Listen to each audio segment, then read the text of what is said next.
We've got the British Consul coming in to answer your questions on Fabulous 103, but we've managed to drag him in a bit earlier because he wanted a free coffee. Good morning, Paul. Good morning, Tommy. Welcome back. Thank you. Because we've had you on the show before. We have. It's been far too long. Yes. Isn't it? Paul Kaye is the British Consul. 4 years he's been in Thailand, during which he's been part of the team that's had to endure the COVID crisis and the move from the beautiful embassy to the new one in Mandela Towers. Well, I wouldn't say we've had to endure the move. Somebody else did it for you. It's not like you were picking did boxes up, was it? We did it. We delivered it, yeah. But it's been. Did you actually carry stuff? I did, yeah. Everybody You're a civil servant, darling. You can't do things like that. I shifted furniture around. No. Yeah, they get their money's worth. Cool. Do the unions know? My union knows, yeah. Because you told them afterwards. Previously in China, covering China, Mongolia, North Korea and Taiwan. 2 years in Syria, 4 years in Bolivia, where he met his wife, working with the British Council, so almost our man in Havana. And you've certainly got some air miles over the years. Yeah, What did you do with them all? I've done well.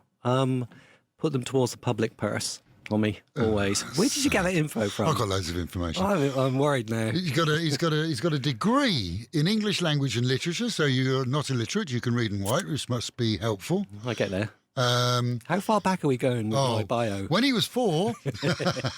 But he's known to us as sensitive, Paul, because when we send you emails, they come back and it says, Paul Kaye, brackets, sensitive. Official sensitive. Yes. I'm officially very sensitive, yeah. Consular. When we send Jeff emails, it comes back hard as nails, in brackets. But you're sensitive, Yeah, Paul, basically. I get the sensitive one.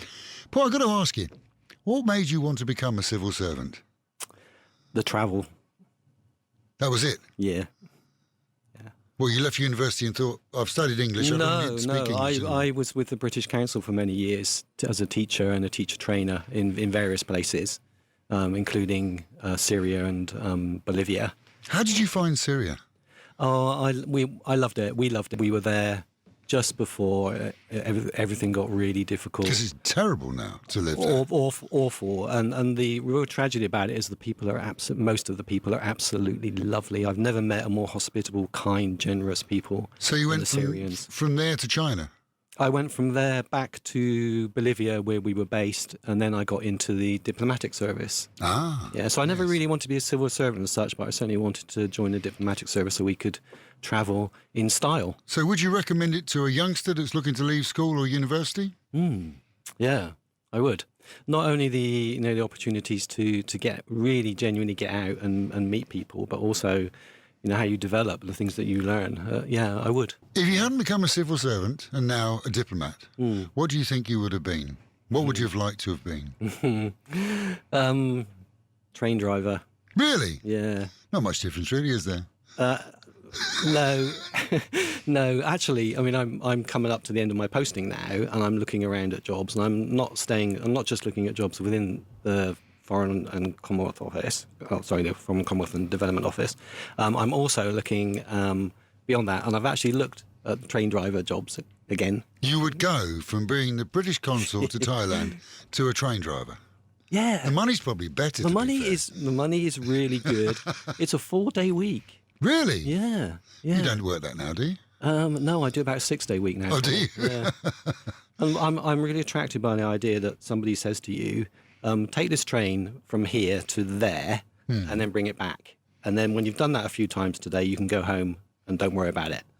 I would really like that. Right. Yeah, that would be a really refreshing experience. It's going to make a hell of a story for the Daily Mail when you do it. Can you imagine? Oh, it's going to be great. Especially if I crash it.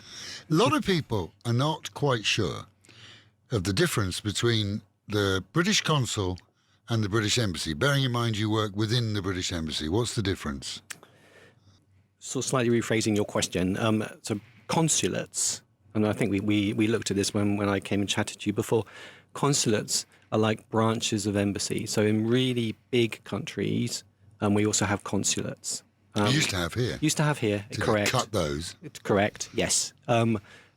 We have them in China, for example, because it's such a huge country. So, but here in Thailand, as you say, we just have the embassy. I'm the consul, and my job is to head up the consular team. I'm basically a manager. What is a consulate as opposed to an embassy? It's just like a smaller Like Oh, it's not that you branch. deal with people as opposed to businesses. and No, stuff it's like that. a mini embassy. It Okay. does everything an embassy does, but on a smaller scale. Right, but you're answerable to the ambassador. Exactly. The ambassador's my boss. Right. Yeah. Yeah, so he runs the embassy, if you like. You must miss the old embassy.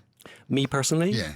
The floods and the disasters and the Exactly. leaks. Those Monday mornings coming in and the roof is leaking again into interview rooms and you've got customers. Love it. Really enjoyed that. But you had a nice pub there, the Queen Vic. We had a good pub. We Yes. did. I used to like the commute because it was about 100 metres from me. Oh, right. Yeah, from my house. Regularly running into the biggest monitor lizards you could ever Yes. find in the mornings. I miss, the compound was a bit special, but I, as you say, quite rightly, I mean, the offices themselves weren't really fit for, consular. Getting on a bit, weren't they? Yeah. What's the new place like? Lovely. I mean, we're spoilt consular. We've got a floor to ourselves, and it's built to purpose, and I think it's fantastic. Yeah, it's really good. Do you have your own office? No, No. we don't do our own offices. No, you don't, do you? Like No. BBC, you're all open plan now, aren't I've got you? a corner, and I've got one of those desks that goes up and down. Right. That's probably the only thing that I've got that's a Do bit you special. not wish you had a bit more privacy when you're working? It's like Meghan has her own office. She does. I have my own office. And it's just... And you sometimes respect each other's privacy when you're in your office. Well, she has to respect mine, but I just walk into hers. Yeah. But we don't actually shut the doors, to be honest. No. It's just nice to have your own... Well, at least you've got a lock on the toilet.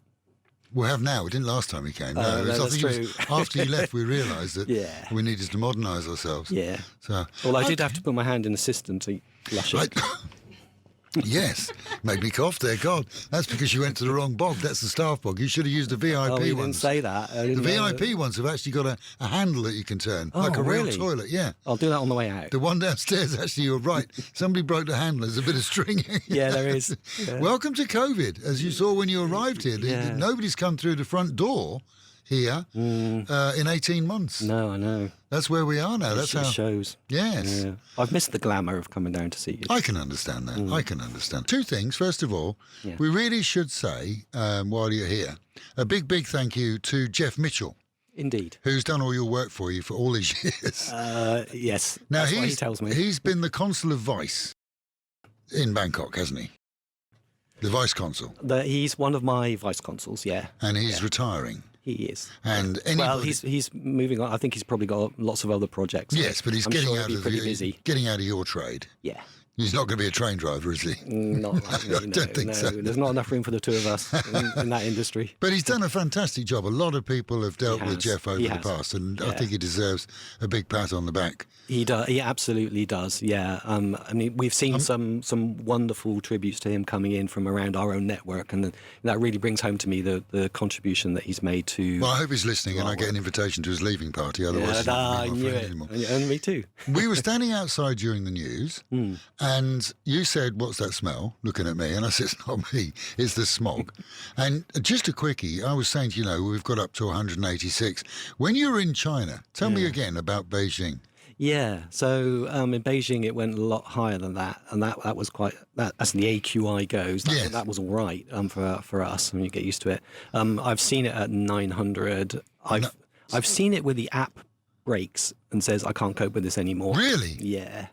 Yeah. And then when they have dignitaries there, they spray it, don't they, to clear it So all? they say. Yeah, so they say. When blue sky comes in, it's special in Yeah, they Beijing. must do something. It doesn't happen on its own, does it? It's magical. Yeah, it is. But you get, worryingly, you probably get used to it. I mean, my kids lived through 3 years in Beijing and loved it. Wow. Despite the air quality. Paul Kaye, British Consul, Her Majesty's British Consul There you to go. Thailand. Thank you so much for being on the show with us this morning.